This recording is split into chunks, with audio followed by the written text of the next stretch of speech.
Morning મિત્રો, આજે આપણે ભૌતિક ગુણધર્મ પછીનો પોઈન્ટ એમાં આ તો એક લખાણ સંબંધિત પ્રશ્ન એક બાકી હતો, તો એક વધારાનો આપણે જોઈ લઈએ. ધેન આફ્ટર આપણે નવી થિયરી તરફ આગળ વધવાના છીએ, જે થિયરી મોસ્ટ ઇમ્પોર્ટન્ટ છે, પણ એની આજે આપણે શરૂઆતની અમુક વાતો જ આજે ભણવાના છીએ.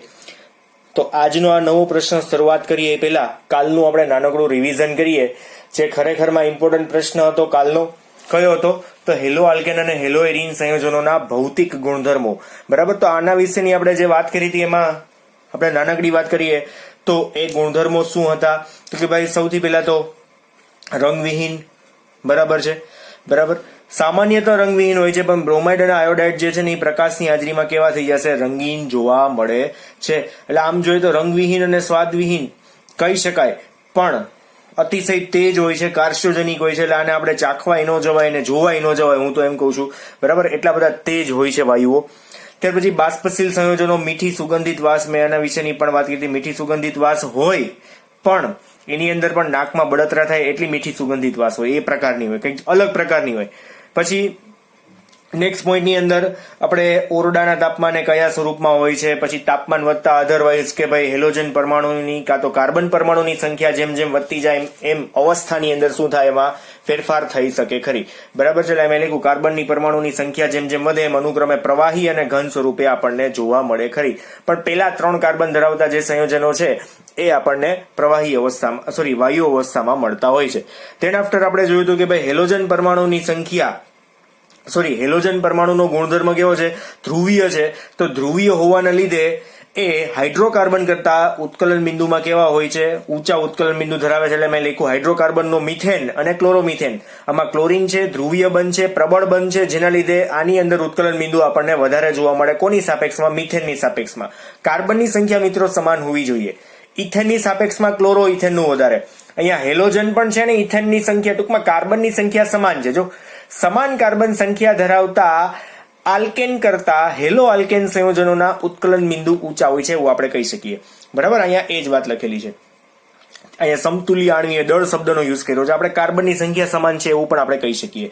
તેના આફ્ટર આપણે જોયું કે ભાઈ કાર્બનની સંખ્યા જેમ જેમ વધતી જાય, હેલો આલ્કેન સંયોજન અથવા તો આલ્કાઇલ હેલાઇડની અંદર જેમ કાર્બનની સંખ્યા જેમ વધે તેમ ઉત્કલન બિંદુમાં શું થાય? વધારો થાય.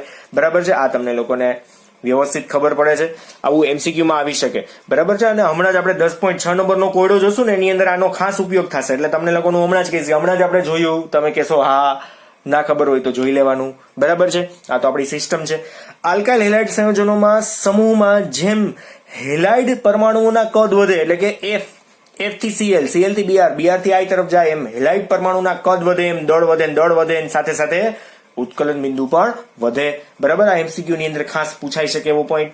એની પણ હમણાં આપણે જરૂર પડશે. એનું કારણ શું? કે કદ અને દળમાં વધારો થવાથી વાન ડર વાલ્સ એટલે કે આંતરાણવીય આકર્ષણ બળની અંદર વધારો થતો હતો. તેના આફ્ટર હવે સમાન કાર્બન છે, ક્રિયાશીલ સમૂહ સમાન છે, બ્રોમિનર છે, પણ જેમ શાખાઓ વધશે એટલે શાખાઓ વધવાની સાથે સાથે ઉત્કલન બિંદુમાં શું થાય? ઘટાડો. અહીંયા એક બ્રાન્ચ પડી, અહીંયા 2 બ્રાન્ચ થઈ ગઈ, એટલે શું થશે? જેમ જેમ શાખાઓ વધશે એમ ઉત્કલન બિંદુમાં શું થાય મિત્રો? ઘટાડો. બરાબર. ત્યાર પછી સમઘટકીય ડાયહેલાઇડ એટલે કે એમાં કયા? તો ભાઈ ડાયહેલોબેન્ઝીન ની વાત છે. સમઘટકીય ડાયહેલોબેન્ઝીન સંયોજનોના ઉત્કલન બિંદુ લગભગ સમાન હોય. મિત્રો અહીંયા ઉત્કલન બિંદુ લગભગ સમાન છે, પરંતુ પેરા સમઘટકની અંદર ઓર્થો અને મેટા સમઘટકના, જો પેરા સમઘટક કરતા ઓર્થો અને મેટાના ગલન બિંદુ કેવા હોય છે? જો અહીંયા ગલન બિંદુની અંદર તફાવત છે, ઉત્કલન બિંદુમાં આપણને તફાવત જોવા મળતો નથી. અહીંયા મૂલ્યો આપેલા છે, જે તમારે યાદ નથી રાખવાના. જે યાદ રાખવાનું છે આ યાદ રાખવાનું છે. ઉત્કલન બિંદુમાં OPM અને ગલન બિંદુમાં POM. બરાબર છે. ક્યારે?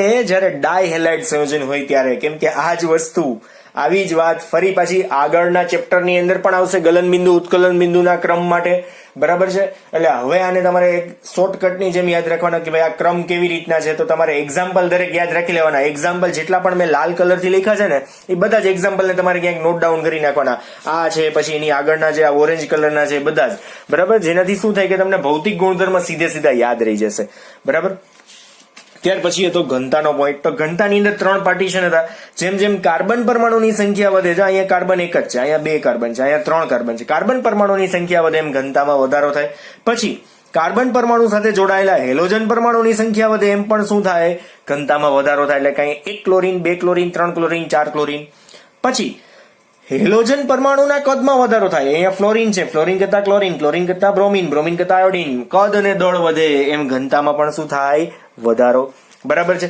ત્યાર પછીનો લાસ્ટ પોઈન્ટ હતો દ્રાવ્યતાનો, કે ભાઈ અહીંયા અલ્પ પ્રમાણમાં દ્રાવ્ય થાય છે.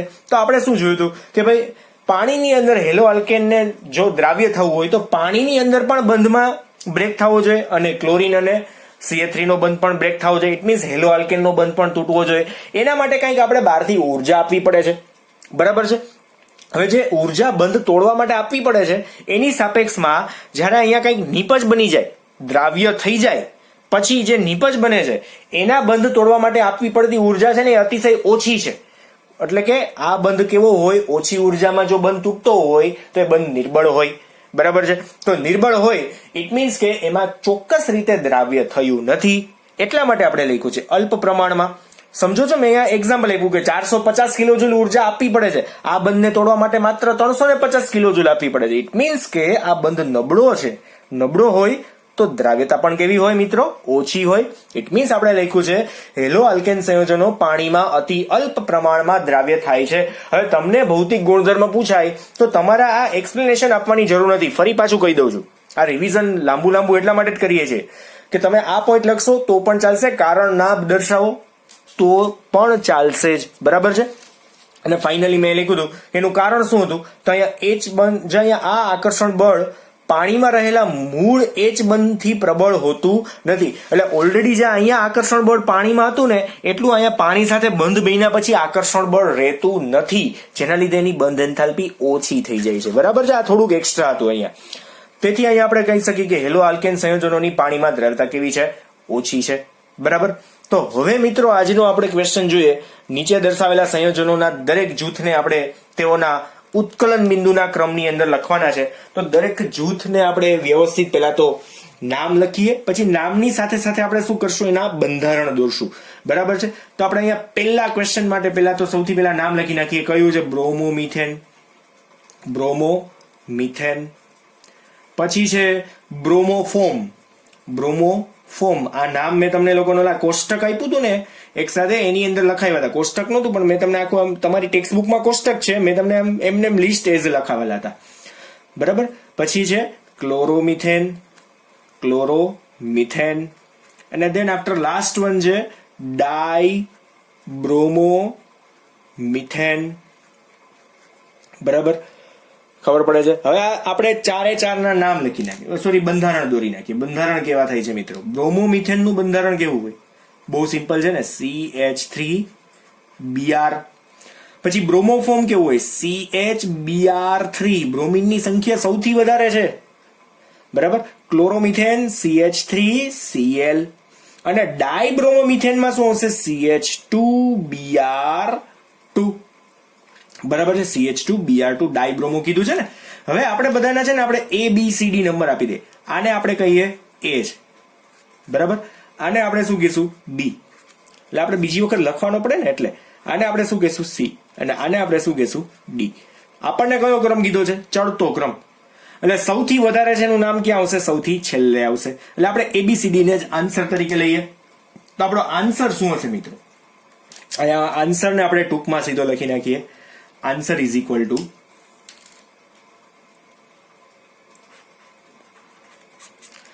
આન્સર શું થશે? તો સૌથી વધારે જોવું જોઈએ. આની અંદર પહેલા તો આપણે જોવાનું છે કાર્બનની સંખ્યા દરેકમાં સમાન છે. ચારે ચારની અંદર કેટલા કાર્બન છે? એક જ કાર્બન છે. તો આપણે એમાં તો આપણે જોવાનું નથી. હવે આપણે શું જોવાનું? ક્રિયાશીલ સમૂહ. ફ્લોરિન છે, બ્રોમિન છે, કયો છે? તો જોવું જોઈએ ને બ્રોમિન અને ક્લોરિન છે. તમને લોકોને ખ્યાલ છે, હમણાં જ આપણે જોયું ક્લોરિન કરતા બ્રોમિનના દળ વધારે હોય તો એના ઉત્કલન બિંદુ પણ શું હોય? વધારે હોય. તો સૌથી પહેલા સૌથી ઓછામાં ઓછું ઉત્કલન બિંદુ કોનું હશે? C નું હશે, કેમ કે ક્લોરિન છે. પછી હવે બ્રોમિન વાળા જોઈએ તો બ્રોમિનમાં અહીંયા એક બ્રોમિન છે, અહીંયા 3 બ્રોમિન છે, અહીંયા 2 બ્રોમિન છે. તમને લોકોને ખ્યાલ છે હેલોજન પરમાણુની સંખ્યા વધે એમ પણ ઉત્કલન બિંદુ વધે. બરાબર. તો અહીંયા એક બ્રોમિન છે એટલે ક્લોરિન કરતા બ્રોમિન તો વધારે, એટલે અહીંયા પહેલા કોણ આવશે? A આવશે. બરાબર છે. પછી આનાથી આગળ કોણ આવશે? A. પછી આમાં એક બ્રોમિન છે, હવે 2 બ્રોમિન વાળું કોણ? B કે D? તો D આવશે. અને એનાથી પણ વધારે કોણ આવશે? D, sorry small B. બરાબર છે, ખબર પડે છે? તો અહીંયા CADB આપણો આન્સર થઈ જશે. CAD અને બી. બરાબર, ખબર પડે છે? એક્ઝેક્ટલી સમજાય છે? હજુ આપણે બીજું જોઈએ. બીજાની અંદર નામ લખી નાખીએ. પેલા તો શું આપ્યા છે? 1-ક્લોરોપ્રોપેન. 1-ક્લોરોપ્રોપેન. પછી છે આઇસોપ્રોપાઇલ. આઇસોપ્રોપાઇલ ક્લોરાઇડ. અને ધેન આફ્ટર છે 1-ક્લોરોબ્યુટેન. બરાબર છે, આપણી પાસે આટલા નામ છે.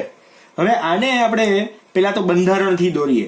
બંધારણ શું છે? 1-ક્લોરોપ્રોપેનનું બંધારણ તમને લોકોને આવડે છે. CH3 CH2 CH2 અને લાસ્ટમાં શું આવશે? Cl. પછી આઇસોપ્રોપાઇલ ને કેમ? CH3 CH CH3. જો આઇસોપ્રોપાઇલ 3 કાર્બન આઇસોપ્રોપાઇલ અને ક્લોરાઇડ. અને લાસ્ટ વન કયું આવશે અહીંયા? 1-ક્લોરોબ્યુટેન. તો CH3 CH2 CH2 CH2 અને પછી શું આવશે અહીંયા લાસ્ટમાં? Cl. બરાબર છે, દેખાતું નથી? દેખાઈ ગયું હવે? સરસ, ઓકે. તમારી હા તો એમ તો મને ક્યારેક ક્યારેક સંભળાઈ જાય. હવે આને આપણે ABCD કરીએ, આને આપણે A કહીએ, પછી આને આપણે શું કહીશું મિત્રો? B, અને આને આપણે કહીશું C. તમારો આન્સર સીધો સીધો ખબર પડી જવો જોઈએ. ANS ઇક્વલ ટુ આપણો આન્સર શું થશે? કેવી રીતના ગણશું? જો અહીંયા 3 કાર્બન છે ને અહીંયા 4 કાર્બન છે. 3 કાર્બન અને 4 કાર્બન. તમને લોકોને ખ્યાલ છે કાર્બન પરમાણુની સંખ્યા વધે એમ શું થાય? ઉત્કલન બિંદુ વધે. તો સૌથી વધારે કોનું હશે? તો આપણે C નું જ છે. એટલે C ને આપણે હું સૌથી વધારે લખી જ નાખું છેલ્લે. પછી આ બેની અંદર જેમ શાખા વધારે હોય એમ ઉત્કલન બિંદુ વધારે. જો સોરી ઓછું, તો અહીંયા શાખા છે તો આનું ઉત્કલન બિંદુ ઓછું. કોની સાપેક્ષમાં? કેમ કે બંનેમાં કાર્બનની સંખ્યા તો 3 જ છે. બંનેમાં કાર્બનની સંખ્યા 3 છે. શાખા આની અંદર છે, આમાં નથી, તો આ આના કરતા વધારે થશે. બી કરતા એ વધારે, એટલે અહીંયા પેલા એ આવશે અને લાસ્ટમાં અહીંયા સૌથી ઓછું કોનું આવશે? બી. એટલે BAC. બરાબર છે. આપણે તમારી ટેક્સ્ટ બુકમાં કદાચ આન્સર ક્યાંક તમને જોવા મળે તો ABCD નથી આપ્યા, આ મેં મારી રીતે આપ્યા છે, પણ ચડતો ક્રમ તમારે સમજવાનો છે કઈ રીતના તમે ડિફાઇન કરશો. બરાબર છે. હવે આના પછી આપણે નેક્સ્ટ પોઈન્ટ ઉપર જવાના છીએ. હેલો આલ્કેન સંયોજનોની જે જુદી જુદી રાસાયણિક પ્રક્રિયાઓ છે એના વિશેની વાત કરવાના છીએ. તો જોઈએ આપણે. તો મિત્રો આની અંદર હેલો આલ્કેન સંયોજનોની રાસાયણિક પ્રક્રિયાની અંદર ટોટલ 3 પ્રકાર છે. તો એની અંદર 3 પ્રકાર વિશેની આપણે ચર્ચા કરીએ. 3 પ્રકારે અહીંયા પ્રક્રિયા આપણે કરવાના છીએ. જેમાં સૌથી પહેલો જે પ્રકાર છે એ કેન્દ્ર અનુરાગી વિસ્થાપન પ્રક્રિયા. શું આવશે અહીંયા? કેન્દ્ર અનુરાગી વિસ્થાપન પ્રક્રિયા. ન્યુક્લિયોફિલિક સબસ્ટિટ્યુશન રિએક્શન અને કહી શકાય પ્રક્રિયા. બરાબર. આ શબ્દ તમારે ધોરણ 11 ચેપ્ટર નંબર 12 ની અંદર ઓલરેડી આવી ગયો છે. એના એક્ઝામ્પલ કયા કયા છે એ પણ આવી ગયા છે. ચેપ્ટર નંબર 12 કહું છું એટલે તમારી બુકમાં હશે. જો તમારે એક વખત પાના ફેરવવા હોય તો જોઈ શકો છો, તમારી પાસે 11th ની ફેરબુક હોય તો. અને હા, એક ખાસ, બધી ફેરબુકો સાચવજો. જો બાકી રહી જશે તો નીટની અંદર બધી જ વસ્તુ આવે છે.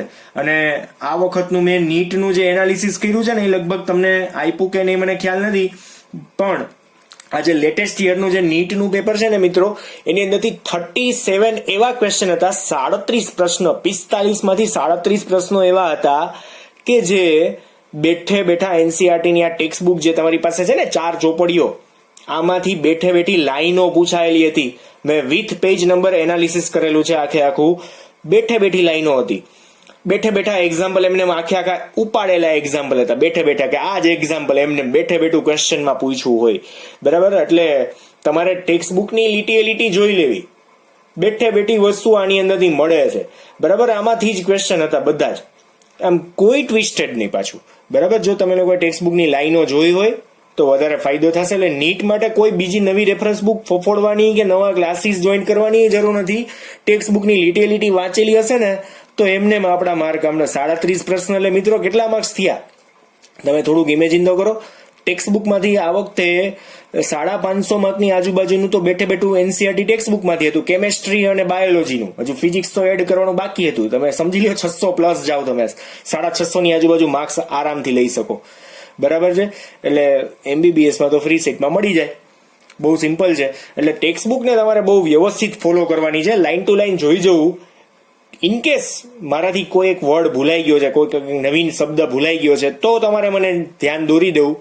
99% હું બધું ધ્યાન રાખું જ છું, પણ છતાંય જો રહી જાય તો તમારે ધ્યાન દોરવાની ટૂંકમાં જવાબદારી એટલી તો રાખવી. બરાબર છે, કેમ કે તમે ભણો છો અને હું તો ધ્યાન રાખું જ છું.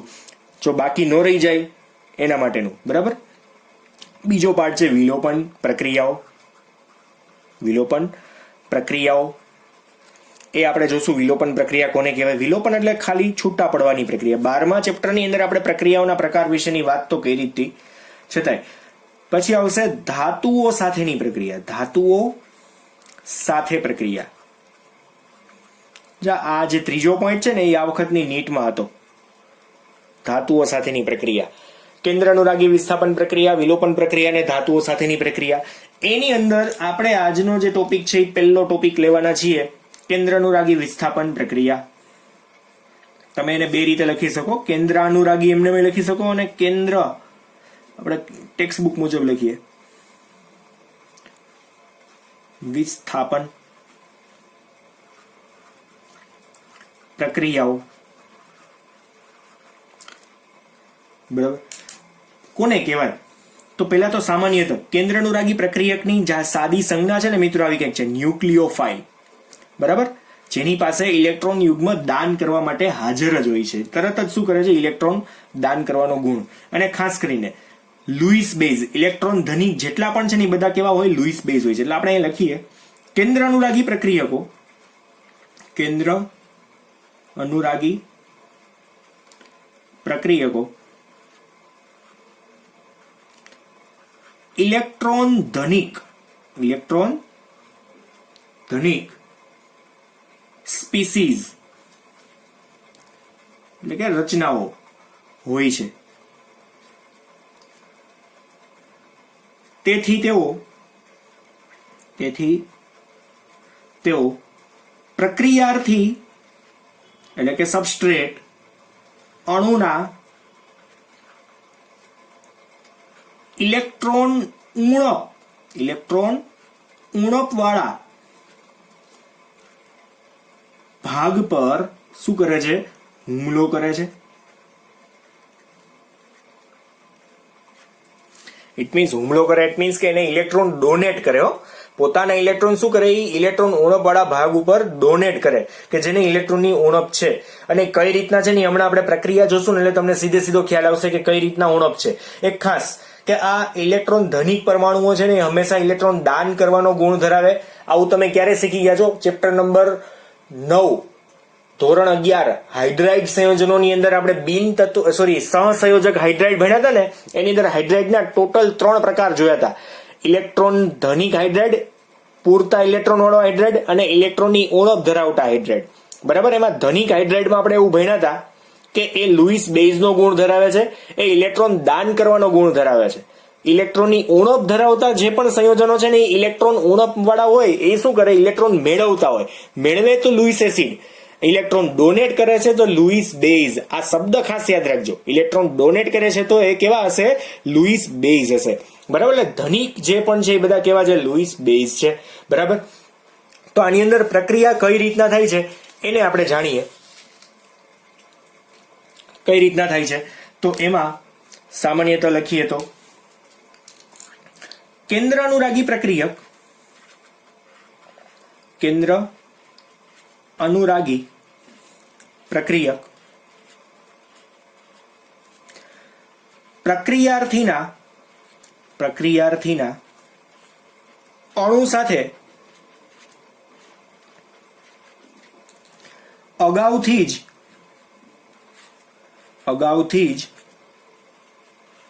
હાજર હોય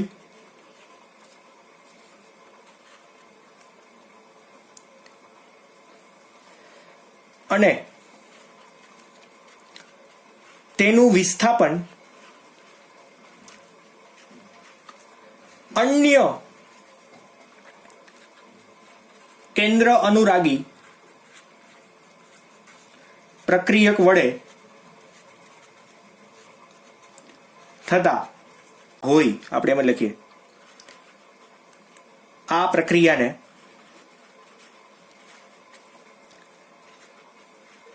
કેન્દ્ર અનુરાગી વિસ્થાપન પ્રક્રિયા કહે છે. એટલે અહીંયા શું થશે કે કેન્દ્ર અનુરાગી પ્રક્રિયક છે ને મિત્રો, પ્રક્રિયક સાથે ઓલરેડી એક છે જ, પણ બીજો કેન્દ્ર અનુરાગી પ્રક્રિયક એની સાથે શું કરશે, જોડાશે અને વિસ્થાપનની પ્રક્રિયા થશે. એટલે અહીંયા કઈ રીતના પ્રક્રિયા થાય ને એ જોઈએ કે કેન્દ્ર અનુરાગી પ્રક્રિયક જ કેન્દ્ર અનુરાગી પ્રક્રિયકનું વિસ્થાપન કરી શકે. આ એક ખાસ જાણવા જેવી બાબત છે કે અહીંયા મેં લખ્યું છે શું કે કેન્દ્ર અનુરાગી પ્રક્રિયક પ્રક્રિયાર્થીના અણુ સાથે ઓલરેડી જોડાયેલો જ હોય છે, એની સાથે અગાઉથી જ હાજર હોય છે, અને તેનું વિસ્થાપન કોણ કરે છે, તો અલગથી કોઈ એક નવો કેન્દ્ર અનુરાગી પ્રક્રિયક એનું વિસ્થાપન કરે છે. તો આ પ્રક્રિયાને આપણે શું કહી શકશું મિત્રો, અહીંયા કેન્દ્ર અનુરાગી વિસ્થાપન પ્રક્રિયા. કઈ રીતના થાય છે તો એને આપણે એક્ઝેક્ટલી જોઈએ. ધ્યાન આપજો અહીંયા કે ભાઈ આપણી પાસે ઓલરેડી એક ન્યુક્લિયોફાઇલ છે, ન્યુક્લિયોફાઇલ છે, બરાબર, જે નેગેટિવ ચાર્જ વાળો આપણે એટલે કહીએ છીએ કે ઇલેક્ટ્રોન ધનિક છે, બરાબર. હવે એની પ્રક્રિયા આપણે કોની સાથે કરશું, અહીંયા સમજી લો કે અહીંયા આપણે એક હેલાઇડ લઈ લઈએ. આપણે હેલાઇડ, એ હેલાઇડ કેવો છે મિત્રો કે હેલાઇડમાં હેલોજન જે છે ને, હેલોજન એની ઉપર આંશિક ઋણ વીજભાર હોય. આ તમે આગળ સ્વભાવમાં ભણી ગયા, અને આની ઉપર આંશિક ધન વીજભાર છે. એટલે કે અહીંયા આ આલ્કાઇલ હેલાઇડ એવો છે કે જેમાં ઓલરેડી એક ન્યુક્લિયોફાઇલ છે જ. આને આપણે કેન્દ્ર અનુરાગી પ્રક્રિયા જ કહેવાય, કેમ કે એ શું કરે છે, આના ઇલેક્ટ્રોન આકર્ષીને એની ઉપર ઋણ વીજભાર ઉત્પન્ન કરે છે. હમણાં હું તમને કેન્દ્ર અનુરાગી પ્રક્રિયકોના ઉદાહરણ કહીશ ને એટલે તમને સીધી જ ખબર પડશે કે હા બરાબર આ ઈ જ છે, બરાબર. એટલે અહીંયા ન્યુક્લિયોફાઇલ શું કરશે, આ હેલોજન સાથે ટૂંકમાં એનું વિસ્થાપન કરાવશે. ઇટ મીન્સ કે આ ન્યુક્લિયોફાઇલ આ કાર્બનને ઓલરેડી જે આલ્કાઇલ હેલાઇડ છે એના ઇલેક્ટ્રોન ધનિક ભાગ ઉપર શું કરશે, અટેક કરશે. અટેક કરે ને એટલે શું થાય કે આના ઇલેક્ટ્રોન ઓલરેડી કઈ બાજુ ખેંચાયેલા હોય, કાર્બનના ઇલેક્ટ્રોન ઓલરેડી એક્સ બાજુ ખેંચાયેલા હોય. એટલે ફાઇનલી જે રિએક્શન થાય ને એમાં કેવું થશે, ત્યાં ઓલરેડી જો કાર્બન તો એઝ ઇટ એઝ રહેશે, બરાબર. એને હવે ઇલેક્ટ્રોન કોણ આપશે, તો ન્યુક્લિયોફાઇલ જે છે ને ઇલેક્ટ્રોન આપશે. એટલે NU માઇનસ વત્તા આની અંદર કોણ છૂટું પડી જશે, તો વત્તા કોણ છૂટું પડશે, એક્સ. અને એક્સ ની ઉપર કયો ચાર્જ આવશે મિત્રો, માઇનસ ચાર્જ આવશે. એક્સ ની ઉપર માઇનસ ચાર્જ શું કામ એને, તો આ પેલા કોણ હતો, કેન્દ્ર અનુરાગી પ્રક્રિયક હતો, કેન્દ્ર અનુરાગી પ્રક્રિયક. એની સાઇન આપેલી છે, કોઈ બીજો હશે, દાખલા તરીકે OH હોય, એમાંય હોઈ શકે, બરાબર. તો હવે અહીંયા કોણ બની ગયો, કેન્દ્ર અનુરાગી પ્રક્રિયક, કેન્દ્ર અનુરાગી પ્રક્રિયક, બરાબર. હવે કોણ થઈ ગયું, આ એક્સ માઇનસ થઈ ગયો, કેમ કે એક તો જોડાઈ ગયો. એટલે મેં લખ્યું છે કેન્દ્ર અનુરાગી પ્રક્રિયક પ્રક્રિયાર્થીના અણુ સાથે, કેન્દ્ર અનુરાગી પ્રક્રિયક આ પ્રક્રિયાર્થીનો આખે આખો અણુ છે એની સાથે ઓલરેડી હાજર જ હોય છે, અને તેનું વિસ્થાપન અન્ય કેન્દ્ર અનુરાગી પ્રક્રિયક વડે થવાથી આ પ્રક્રિયાને શું કહી શકાય આપણે, કેન્દ્ર અનુરાગી વિસ્થાપન પ્રક્રિયા. સમજાય છે એક્ઝેક્ટલી. એટલે બહુ સહેલી મેથડ છે, વિસ્થાપન કરવાનું છે એક કેન્દ્ર અનુરાગી પ્રક્રિયકનું બીજા કેન્દ્ર અનુરાગી પ્રક્રિયક વડે, બરાબર છે. તો બહુ સિમ્પલ વાત જ છે અહીંયા. તો આને આપણે ક્રિયાવિધિ તરીકે ન લખીએ તો પણ ચાલે. અહીંયા સંકરણ જો કોઈ જાતનું બદલાતું નથી. એક બીજી ખાસ વાત કે અહીંયા કાર્બનનું સંકરણ કયું દેખાય છે, sp3 છે, તો એ સંકરણ sp3 જ છે. અહીંયા પણ શું રહે છે મિત્રો, અહીંયા sp3 જ રહે છે. એટલે પ્રક્રિયકમાં જે સંકરણ હતું એ જ તમને નિપજમાં જોવા મળે છે, બરાબર છે. તો અહીંયા તમે સિમ્પલી આને સમજી શક્યા. હવે થિયોરી લખવાની લગભગ મને કઈ જરૂર લાગતી નથી, કેમ કે મેં અહીંયા આગળ તમને કહી જ દીધું છે કે કેન્દ્ર અનુરાગી પ્રક્રિયકો ઇલેક્ટ્રોન ધનિક સ્પીસીઝ હોય છે, તેથી તેઓ પ્રક્રિયાર્થીના અણુના ઇલેક્ટ્રોન ઉણપવાળા ભાગ ઉપર શું કરે છે, હુમલો કરે છે. એટલે આને ક્યાં હુમલો કર્યો, ઇલેક્ટ્રોનની ઉણપવાળો ભાગ જેની ઉપર પ્લસ ચાર્જ આવે છે, આંશિક ધન વીજભાર આવે છે, એની ઉપર શું કરે છે, હુમલો કરે છે, બરાબર. છતાંય તમારે જો નાનકડી થિયરી લખવી હોય કેન્દ્ર અનુરાગી વિસ્થાપન પ્રક્રિયા એટલે શું, તો એની થિયરી આપણે લખીને અહીંયા વાત આખી કમ્પ્લીટ કરી શકીએ ખરી. તો અહીંયા શું આવશે કે આ પ્રક્રિયાઓમાં ખાસ ધ્યાન આપજો. હવે આ પ્રક્રિયામાં કેન્દ્ર અનુરાગી પ્રક્રિયક, કેન્દ્ર અનુરાગી પ્રક્રિયક એવા હેલો આલ્કેન સાથે પ્રક્રિયા કરે કે એવા હેલો આલ્કેન સાથે પ્રક્રિયા કરે કે જેમાં હેલોજન પરમાણુ સાથે જોડાયેલા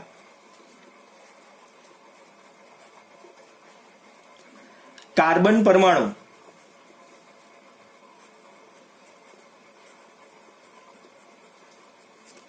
આંશિક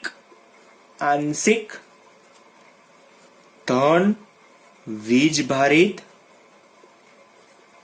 હોય. આંશિક ધન વીજભારિત હોય ઇટ મીન્સ કેવા ડેલ્ટા પ્લસ ચાર્જ વાળા હોય. બરાબર છે. તો વિસ્થાપન પ્રક્રિયા થાય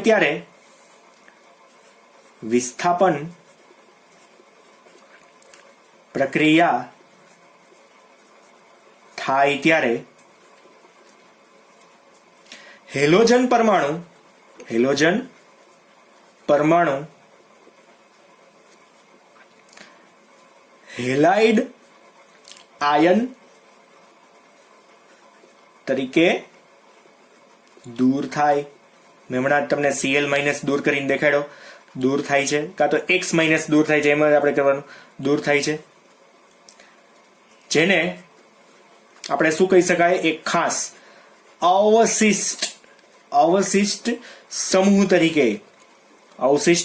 તરીકે જેનો ગુણ તો કેન્દ્ર અનુરાગી પ્રક્રિયકનો જ છે, અવશિષ્ટ સમૂહ તરીકે ઓળખવામાં આવે છે. બરાબર. હવે જો મિત્રો અહીંયા આપણે સાદું એક એક્ઝામ્પલ ફરી પાછું લઈ લઈએ કે દાખલા તરીકે આપણી પાસે એક એક્ઝામ્પલની અંદર જો જોઈએ ને તો CH3Cl છે ની પ્રક્રિયા આપણે OH માઇનસ સાથે કરીએ છીએ, OH માઇનસ આલ્કોહોલ સાથે કરીએ છીએ. શું થાય, આલ્કોહોલ શું કરશે, પોતાના ઇલેક્ટ્રોન કોને ડોનેટ કરશે મિત્રો, અહીંથી આલ્કોહોલ સીધો કાર્બનને. શું કામ, એને કેમ કે કાર્બન ઉપર ડેલ્ટા પ્લસ ચાર્જ હોય અને આની ઉપર કયો હોય, ડેલ્ટા માઇનસ. બરાબર છે. એટલે અહીંયા જોઈન્ટ કોણ થશે, તો CH3 ની સાથે પોતાના ઇલેક્ટ્રોન ડોનેટ કોણ કરે છે, OH. એટલે અહીંયા આલ્કોહોલ વાળું સંયોજન બન્યું અને વત્તા છૂટું શું પડી જશે અહીંયા, Cl માઇનસ. એટલે આને આપણે શું કહી શકીએ, અવશિષ્ટ સમૂહ. અધરવાઇઝ ન્યુક્લિયોફાઇલ તો કહેવાય જ, આ ન્યુક્લિયોફાઇલ જ કહેવાય, એનો ગુણ એ જ છે. હેલોજન પરમાણુના ગુણધર્મ કયા, તો એ ન્યુક્લિયોફાઇલના જ છે. બરાબર, મેં આગળ તમને લખીને દીધું. પણ આ સાદી એક રિએક્શન કે ભાઈ ક્લોરોમિથેનમાંથી આલ્કોહોલ બને છે, તો આ રીતના કંઈક બની શકે ખરી. બરાબર, આ રીતના પ્રક્રિયા થાય ખરી. બરાબર. પછી આના આપણે પ્રક્રિયાના બે પ્રકાર છે, એના વિશેની માહિતી આપણે પછી લેશું. પણ એ પહેલા આપણે કેન્દ્ર અનુરાગી પ્રક્રિયકો કયા છે એના આપણે ઉદાહરણ જોઈ લઈએ. કેન્દ્ર અનુરાગી પ્રક્રિયક તરીકે કોણ વર્તી શકે છે. બરાબર. તો સાદા એક્ઝામ્પલ કેન્દ્ર અનુરાગી પ્રક્રિયકના જુદા જુદા ઉદાહરણો છે એ સીધા આપણે જોઈએ કે ભાઈ કોણ કેન્દ્ર અનુરાગી પ્રક્રિયક તરીકે વર્તી શકે. એટલે આપણે સીધું એક હેડિંગ આપી દે, કેન્દ્ર અનુરાગી પ્રક્રિયકોના ઉદાહરણ. કેન્દ્ર અનુરાગી પ્રક્રિયકોના ઉદાહરણ. કયા ઉદાહરણ થશે, તો આની અંદર સૌથી પહેલું OH માઇનસ, આપણે એક લિસ્ટ જ કરી નાખીએ. OH માઇનસ, શું નામ થશે એનું, આલ્કોહોલ. OH માઇનસ ને શું કહીશું, આલ્કોહોલ. બરાબર. હવે H2O ની અંદર પણ આલ્કોહોલ જ આવે છે. H2O એક દાખલા તરીકે આપણે લઈએ તો એની અંદર પણ કોણ આવે છે, H2O ની અંદર OH માઇનસ જ દાતા સમૂહ છે. H2O ની અંદર OH માઇનસ જ હોય એટલે એમાં પણ આપણે શું કહીશું, આલ્કોહોલ જ. બરાબર છે. ત્યાર પછી ઈથર છે, એના પછી RO માઇનસ, ઈથર જેની ઉપર માઇનસ ચાર્જ છે ને મિત્રો, એ બધા જ કેવા છે, ઇલેક્ટ્રોન અનુરાગી પ્રક્રિયકો. ધેન આફ્ટર આયોડીન, અને શું કહેશું આપણે, આયોડીન. તો એનાથી બનતું સંયોજન આપણે અહીંયા આયોડીન જ લખી નાખીએ અત્યારે, કાં તો આયોડાઇડ આયન, આવું લખીએ, iodide ion. OH minus alcohol ion સ્વરૂપમાં જ છે એમ જ લખીએ, દરેકમાં આયન જ લખી નાખીએ, બરાબર. એટલે આપણે ખાલી એક્ઝામ્પલ જ યાદ રાખવાના છો. પછી NH3 લખીએ ને ત્યારે અહીંયા ઇલેક્ટ્રોન દર્શાવવા, અને આપણે કહીશું પ્રાથમિક એમાઇનના એટલે આપણે સીધો એમોનિયા કહીએ અત્યારે, એમોનિયા, બરાબર. ત્યાર પછી આવશે RNH2,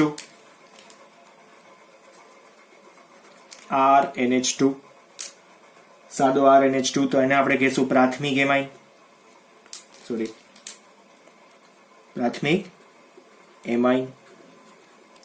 બરાબર. એના પછી આવશે દ્વિતીયક એમાઇન,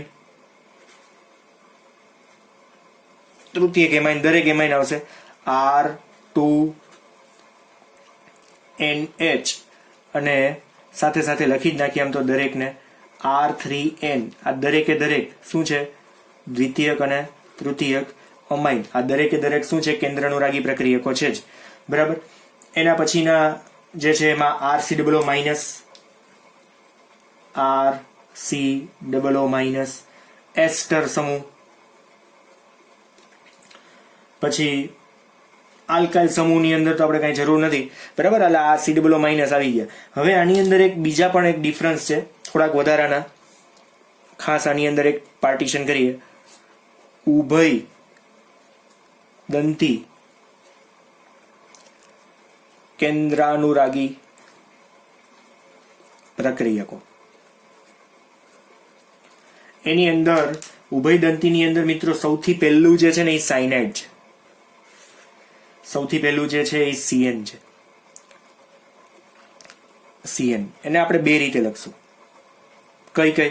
તેમાં દાખલા તરીકે C ટ્રિપલ બોન્ડ એન્ડ છે, C triple bond and, bond carbon થી જોઈન્ટ થાય છે, તો એને આપણે ત્યાં સાયનાઇડ થી બતાવી શકશું. એટલે સાયનાઇડ ઉપર આપણે સમજી લ્યો કે માઇનસ ચાર્જ છે. સાયનાઇડ ઉપર કયો ચાર્જ? સમજી લ્યો કે અહીંયા માઇનસ ચાર્જ કોની ઉપર છે? સાયનાઇડ ઉપર છે. તો એને આપણે શું કહેશું? આલ્કાઇલ સાયનાઇડ, બરાબર. નામ શું બનશે મિત્રો અહીંયા? Alkyl cyanide. અને એના બદલે જો આવું કંઈક હોય બંધારણ, C ડબલ બોન્ડ N અને એની ઉપર માઇનસ ચાર્જ હોય, બરાબર. C ડબલ બોન્ડ N અને એની ઉપર માઇનસ ચાર્જ, એટલે અહીંયા કાર્બનના બંધ આ રીતના હોય. પણ તમારે જોવાનું જ શું કે નાઇટ્રોજન છે ને બંધ બનાવે છે. અહીંયા કોણ બનાવે છે? કાર્બન બંધ બનાવે છે. અહીંયા કોણ બનાવવાનું હશે? નાઇટ્રોજન બંધ બનાવવાનું છે. આપણે અહીંયા ડોટ નથી કરવાનું, પણ માઇનસ ચાર્જથી તમારે સમજી જવાનું છે કે કોણ બંધ બનાવે છે. અહીંયા પણ આપણે ડેશ નથી બતાવતા, બરાબર છે. બે જગ્યાએ બતાવતા નથી, પણ તમારે માઇનસ ચાર્જને ત્યાં ઓળખવાનો છે. તો અહીંયા નાઇટ્રોજન જે છે એ આ રીતના બંધ બનાવશે, તો આને આપણે શું કહેશું? આઇસોસાયનાઇડ. આ તમને લોકોને ખ્યાલ જ છે ને, આઇસોસાયનાઇડ. કેમ કે આપણે 9મું ચેપ્ટર ભણી ગયા છે ને, એટલે તમને લોકોને ખ્યાલ જ છે. ઉભયદંતી લિગેન્ડમાં તમે વાત કરી ગયા છો, બરાબર. સાયનાઇડ અને નાઇટ્રો સેમ એજ આ જ છે, આ ઈ જ છે. જો સાયનાઇડ અને નાઇટ્રોના જ એક્ઝામ્પલ છે. હવે જે છે NO2 નું છે, જેમાં એકમાં આપણે શું કરશું? NO2 એટલે અહીંયા હું શું કરીશ? NO2, બરાબર છે. એટલે અહીંયા N ઉપર હું માઇનસ ચાર્જ બતાવીશ. એકમાં શું કરીશ? ONO, બરાબર. તો O ની ઉપર માઇનસ ચાર્જ બતાવું છું. જેની ઉપર માઇનસ ચાર્જ હોય એ આપણને કેવો દેખાશે? જેની ઉપર માઇનસ ચાર્જ જે છે એ આપણો કેન્દ્ર અનુરાગી પ્રક્રિયક છે. એટલે આને આપણે નામ કેવી રીતના? જો R સાથે જોડાઈ ગયો, દાખલા તરીકે આ રીતનું કંઈક સંયોજન બન્યું RNO2, તો અહીંયા આપણે નામ શું આપશું મિત્રો? નાઇટ્રો આલ્કેન, બરાબર. પણ જો આ R સાથે જોડાનો RONA, બરાબર છે, આ રીતના જોઈન્ટ થયું હોય, દાખલા તરીકે ઓક્સિજને આને ઇલેક્ટ્રોન આપ્યો છે, કોને? R ને. તો આનું નામ કેવું થશે? આલ્કાઇલ નાઇટ્રાઇટ, આલ્કાઇલ અને શું આવશે? નાઇટ્રાઇટ, બરાબર છે. તો આ બહુ સિમ્પલ છે. એટલે આ એક તમારે એક પોર્શનને અલગથી યાદ રાખવાનું છે. ઉભયદંતી કેન્દ્રાનુરાગી પ્રક્રિયકો કયા કયા? તો સાયનાઇડ અને નાઇટ્રો જે છે એ આપણે અહીંયા પાર્ટીશનને અને અલગ રાખીએ, કેમ કે કયા કયા કેન્દ્રાનુરાગી પ્રક્રિયકો છે એ તમને લોકોને સીધી ખબર પડી જાય. જેમાં આ જે છે એ ઉભયદંતી છે, બરાબર. OH, ઇથર, NH3, પછી એસ્ટર, એ આ એમાઇન ની અંદર જુદા જુદા છે, બરાબર. આમાં નાઇટ્રો અને સાયનાઇડ નથી કીધા, એ મેં તમને અહીંયા એક સાથે કહી દીધા. હવે ટેક્સ્ટ બુક મુજબ આપણે કોષ્ટક દોરવાની કાંઈ જરૂર નથી, બરાબર છે. જેની ઉપર માઇનસ ચાર્જ છે અને જેની પાસે વધારાના ઇલેક્ટ્રોન યુગ્મ છે, દાખલા તરીકે કેમ ઓક્સિજનમાં હતા. હા, પછી હજુ એક આમાં બાકી રાખી દીધા આપણે હેલાઇડ સંયોજનો. હેલાઇડ એ પણ શેમાં આવશે? કેન્દ્ર અનુરાગી પ્રક્રિયકોની અંદર આવે છે. બરાબર, ઘણા બધા એવા છે કે જે કેન્દ્ર અનુરાગી પ્રક્રિયકો સાથે આવે છે. પછી ધાત્વિક અણુ સાથે જોડાયેલા હોય, દાખલા તરીકે ધાત્વિક આલ્કાઇડ હોય તો આની અંદર છે ને R માઇનસ જે છે ને આ આલ્કાઇલ સમૂહ જે છે એ કેવો થઈ જશે? કેન્દ્ર અનુરાગી. બરાબર, R અને M છે ધાતુ સાથે જોડાયેલો છે તો આનું આયનીકરણ કેમ થાય મિત્રો? R માઇનસ અને M પ્લસ થાય. તો R માઇનસ હોય તો R માઇનસ આપણો કેવો થઈ જશે? કેન્દ્ર અનુરાગી પ્રક્રિયક થઈ શકે. બરાબર છે. આ રીતના ટૂંકમાં ઘણા બધા કેન્દ્ર અનુરાગી પ્રક્રિયક આપણે તમે ત્યાં કહી શકો. પછી ધાત્વિક હાઇડ્રાઇડ છે, ધાત્વિક હાઇડ્રાઇડમાં પણ આવું થશે. MH પ્રકારના હાઇડ્રાઇડ છે, MH પ્રકારના, જેની ઉપર માઇનસ ચાર્જ આવી જાય છે ને મિત્રો, અહીંયા H માઇનસ થાય, M પ્લસ થાય તો H માઇનસ થી ઇલેક્ટ્રોન દાન કરવાનો ગુણ ધરાવે છે તો એ શું થઈ જશે? Nu માઇનસ નો ગુણ છે એમ આપણે કહી શકશું. Nu માઇનસ એટલે કે કેન્દ્ર અનુરાગી પ્રક્રિયકનો ગુણ છે એવું આપણે કહી શકીએ. સમજાય છે એક્ઝેક્ટલી તમને લોકોને અહીંયા? બસ આ જ આપણે શીખવાનું છે, અહીંયા આ જ જોવાનું છે. બરાબર, તો આટલા કેન્દ્ર અનુરાગી પ્રક્રિયકને પણ તમે એક્ઝામ્પલમાં યાદ રાખજો. પછી આપણે જે આખી આ પ્રક્રિયાઓ ભણી ગયા, કેન્દ્ર અનુરાગી વિસ્થાપનની પ્રક્રિયા, હવે ખાસ કહી દઉં કે આજનો જે પોર્શન ભણ્યાની માત્ર ને માત્ર સમજૂતી નો હતો. ક્યાંય એટલે ક્યાંય તમારે આ એઝ એ ક્વેશ્ચન પૂછાવાનો નથી. બરાબર છે, એટલે એઝ એ ક્વેશ્ચન જે પૂછાવાનો છે આપણે કાલના લેક્ચરથી સ્ટાર્ટ કરવાના છીએ, જેમાં આવશે કેન્દ્ર અનુરાગી વિસ્થાપન પ્રક્રિયાના પ્રકારો, SN1 અને SN2 પ્રક્રિયા, બે પ્રકારો વિશેની આપણે માહિતી આપણે ડિટેલમાં લેવાની છે. બરાબર, તો એના વિશેની વાત આપણે કાલના લેક્ચરમાં કરશું. આજે અહીંયા સુધી રાખીએ. Thank you.